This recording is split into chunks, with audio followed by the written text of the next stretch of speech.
Your Excellency, Mr. Karl Erjavec, Your Excellency's ambassadors, dear Secretary General of Bled Strategic Forum, Mr. Bergant, ladies and gentlemen, now I see where is Mr. Bergant, not to look in the wrong corner. Ladies and gentlemen, distinguished guests, I would like to welcome you as a president of Bled School of Management at our school, who is a strategic partner of Bled Strategic Forum and the host and organizer of today's Bled Strategic Forum. Yesterday we hosted 130 participants at the Young Bled Strategic Forum, and I'm very pleased that both business leaders and young leaders are becoming a vital part of the whole event. It's my honor and pleasure to welcome today here around 140 guests representing 37 countries. And I would especially like to greet and to thank Mr. Bergant, who was for his trust to make and to create this event together with us. I'm very pleased that the theme of this year's forum is economic perspectives of Russia and Central Asia, opportunities and challenges. IDC Bled School of Management through CEMAN, CEMAN is Central and East European Management Development Association, and we founded it 20 years ago, and it has headquarters in this school, that through this association, which is becoming now a global association, and we call it International Association for Management Development in Dynamic Societies, we were active, very active through two decennia in its efforts to advance through high-quality management and leadership, education and development. And since the very beginning, we were very well cooperating with RABE, Russian Association of Business Education. We are publishing these days the book, and it's so beautiful to see how, who was, which schools, how we were starting 20 years ago. And today, CEMAN counts 21 institutional members from Russia. We have also a close cooperation with CAMAN, Central Asian Foundation for Management Development, with REGENA, that's another association, which means Education Network Association of Kyrgyzstan, and 5 institutional members from Kazakhstan. Within the frame of IMTA, this is International Management Teachers Academy, we have more than 100 alumni from Russia, 20 from Kazakhstan. That means from 500 people that we educated here to become better teachers of management, 100 come from Russia, 20 from Kazakhstan, and some from Kyrgyzstan and Uzbekistan. Also, IDC Bled School of Management has many well-established corporate contacts, for example, with ES Holding, AstraZeneca Moscow. We make many seminars there, and they come here. Samsung, Niche Farm, the president of Niche Farm, and at least 20 people from Niche Farm were studying here. TNK BP. So we have in Russia our alumni club. We have more than 300 alumni in Russia, and of course, as I mentioned already, in other countries.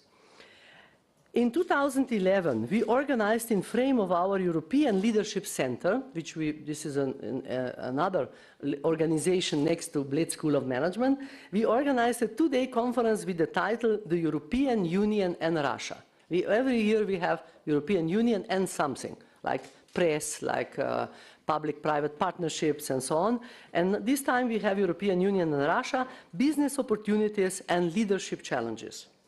In the same year, IDC, in cooperation with CEMAN, conducted a research on hidden champions companies and included also Russia and Kazakhstan. So the book is called, and will be published in a month or two at Springer, and the book is called Hidden Champions. This means the most innovative companies that are #1 in Europe at least, or #2 or 3 in the world. These are called hidden champions. And the title of the book is Hidden Champions in Eastern Central Europe and Kazakhstan, Turkey and Kazakhstan. We hope to continue our activities in Russia and Central Asia, and this meeting today and tomorrow will most probably open some new opportunities. We have some great speakers who either from the region, who are coming from the region or are feeling affinity with it.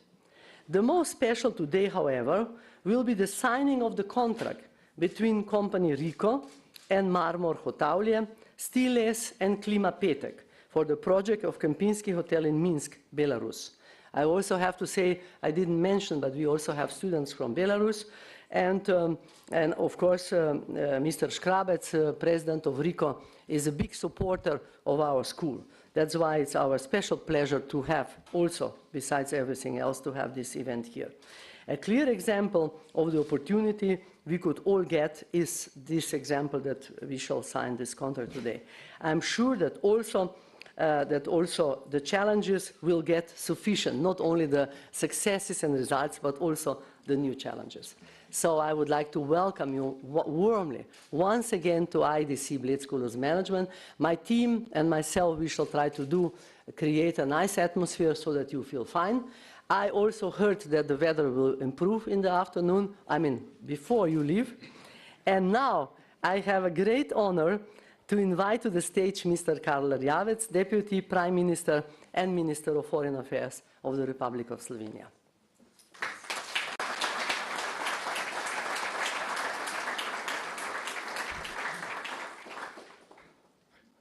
Distinguished guests, dear representative from the private sector, ladies and gentlemen, excellencies, it's my pleasure and honor to welcome you here to beautiful Bled. I'm confident that you will engage in fruitful debates, offering fresh ideas and responses to the challenges of changing Europe in a changing world. Many countries, including Slovenia, still face the economic crisis. Various measures and structural reforms to stimulate economic growth did not bring expected results. At the same time, the signs of recovery in the Eurozone are encouraging. In this context, this second Business Bled Strategic Forum offers a chance to find new business opportunities and exchange views and experience on long-term solutions. I would like to thank the IEDC Bled School of Management and the Slovenia-Russian Business Council for their valuable contributions to making this event possible. We have decided to focus this year's forum on Russia and Central Asia. The Russian and Central Asia markets are developing and growing, and their economies offer a number of opportunities for positive synergy with Slovenian economy. Economic cooperation between Slovenia and Russia is continuing to develop. This October, a business conference for Slovenia and Russian companies will take place in Moscow on the occasion of the 10th session of our Bilateral Trade and Economic Commission. On this occasion, the Russian Minister of Communications and Mass Media, Nikolai Nikiforov, and I will visit Moscow Design Week to view an exhibition of Slovenia industrial design Silent Revolutions, contemporary design in Slovenia. This will also be an excellent opportunity to promote investment possibilities in Slovenia and invite Russian investors to our market. During my recent visit to Kazakhstan, I discussed opportunities for strengthened economic cooperation with their Minister of Health, with whom I co-chair our bilateral economic commission. Ladies and gentlemen, economic diplomacy remains a priority for my ministry and our diplomatic network.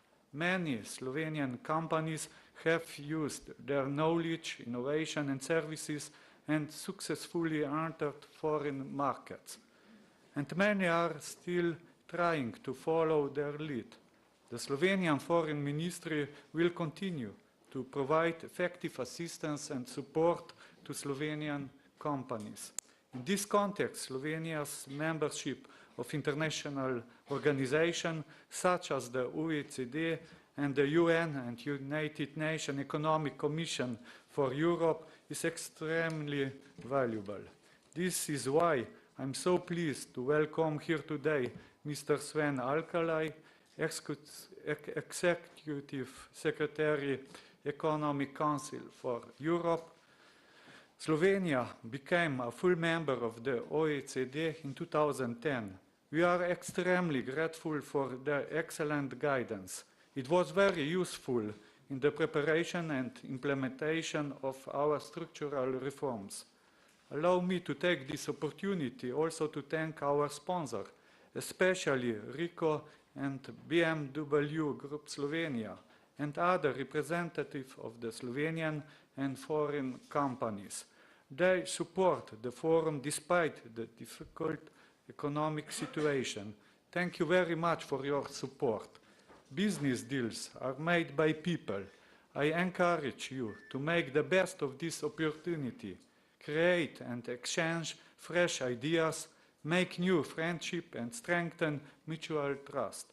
These are the fundamental for successful long-term economic partnerships.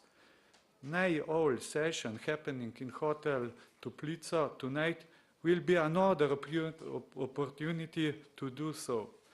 Ladies and gentlemen, Excellencies, thank you for your attention.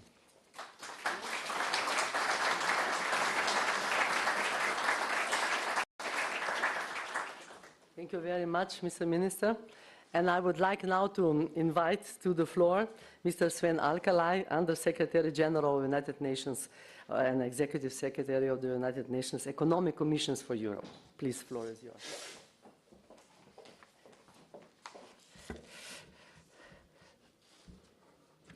Minister Erjavec, Excellencies, ladies and gentlemen, distinguished guests.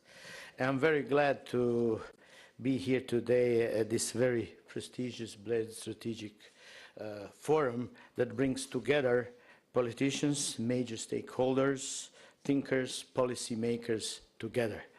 This is my third participation in the Bled Strategic Forum, although earlier in a different capacity representing my country. But it's always a great pleasure to come back to Bled, to its beauty, and also to enjoy the great hospitality of Slovenian people. Secretary General of the United Nations, Mr. Ban Ki-moon, has designated me to represent him and to deliver a message to participants on his behalf. Mr. Ban Ki-moon had a pleasure to visit Bled in the earlier couple of years ago. So allow me now to read his message welcoming the forum. I'm pleased to send greetings to the Bled Strategic Forum. Your gathering provides an opportunity to share ideas on how Europe can address not only its own challenges, but also those facing a world in transition. Our common goal is an economic and political environment that promotes sustainable peace and development for all. Since the creation of the United Nations, Europe has played a critical role across all aspects of its work, from peace and security to development and human rights. Today, as the international community works to define the global development agenda beyond 2015, Europe has a significant role to play in helping to formulate an inspiring new framework in implementing the necessary transformative actions. The elimination of extreme poverty is within sight, but we must step up our efforts. Europe has been a long and generous supporter of development cooperation and has encouraged its middle-income countries to become donors. Despite budgetary pressures, I encourage the European Union to meet the goals of providing at least 0.7% of gross national income for official development assistance in 2015. Environmental sustainability is another important challenge on which Europe can set an example. Europe has made great strides in altering its production and consumption patterns, developing alternative energy sources, improving energy efficiency, and managing transboundary water resources. It has also been at the forefront of efforts to address climate change and threats that risks undermining our progress. And as we move towards a new set of universal goals for sustainable development, we must build upon and learn from our experience with Millennium Development Goals. The Millennium Development Goals have been extremely effective in guiding the international community in a common direction with impressive results.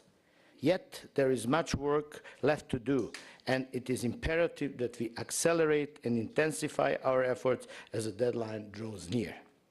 The post-2015 dialogue also provides an opportunity to address gaps in the Millennium Development Goals framework and other emerging challenges, such as absence of elements related to peace, governance, and rule of law. These are key to development and core foundations for building peaceful and prosperous societies. Building on its own experience, Europe is well placed to contribute to the discussion on ensuring that these elements figure prominently in post-2015 agenda. It is my hope that your dialogue will also provide insights into how Europe can best address its own challenges of reviving growth and improving equality in an era of rapid technological change, major structural transformations, and aging societies. A prosperous Europe committed to a global sustainable development agenda will be critical in achieving the future we want and a life of dignity for all.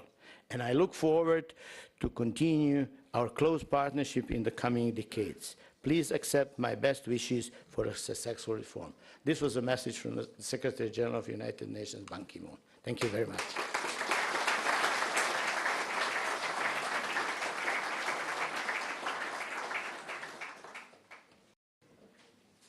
Thank you very much, Mr. Alcalay. And now I would like to invite Mr. Škrabec, President of RICO, and President of Slovenian Russian Business Council to take the floor.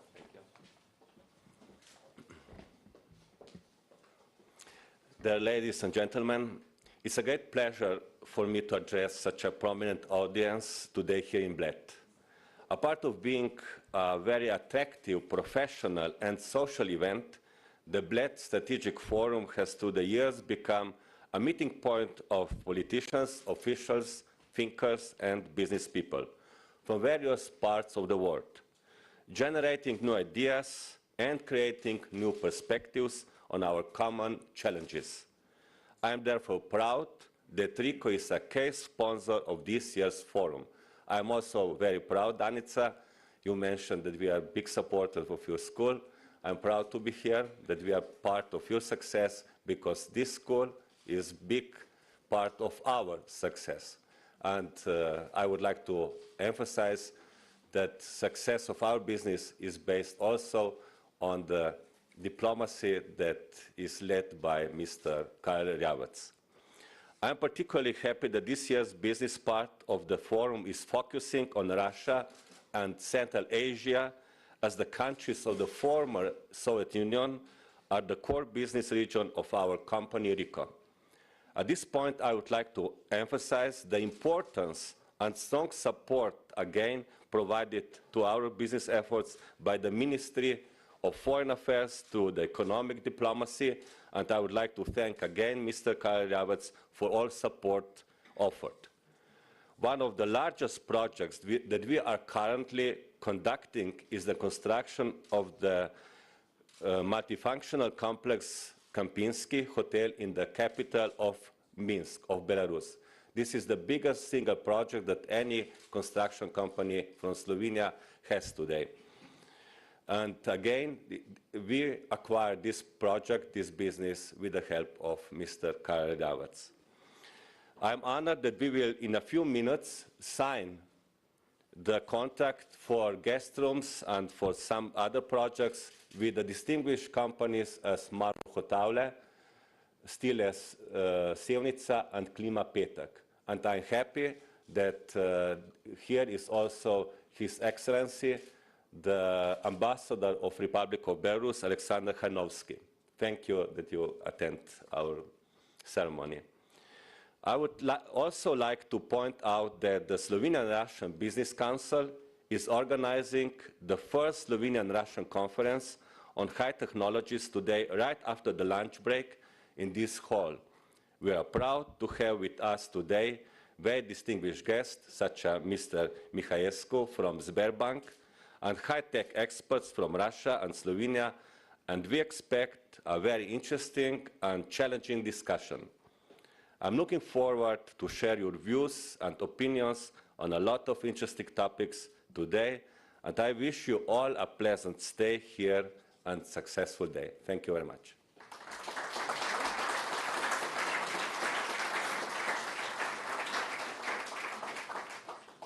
Thank you very much. We are receiving some new guests. Welcome. So, as I mentioned already before, to illustrate the business opportunities with some concrete action is the best. So, I would like now to invite Their Excellencies, Mr. Minister and Mr. Ambassador to come, Mr. Kanuski, to come, or the Ambassador of the Republic of Belarus, to come here to this table. And of course, I would like to invite Janez Krabec and President of Otavlje, Mr. Selak, to sign the contract.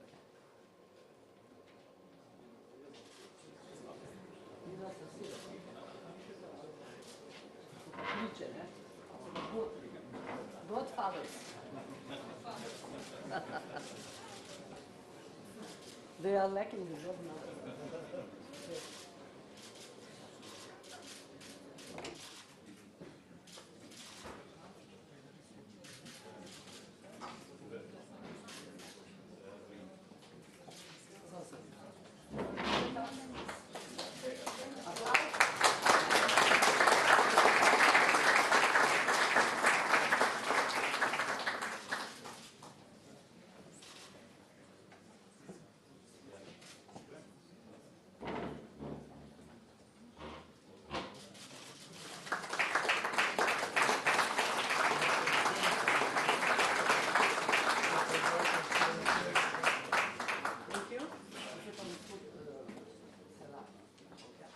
Mr. Polovic, President of the Board of Stillness.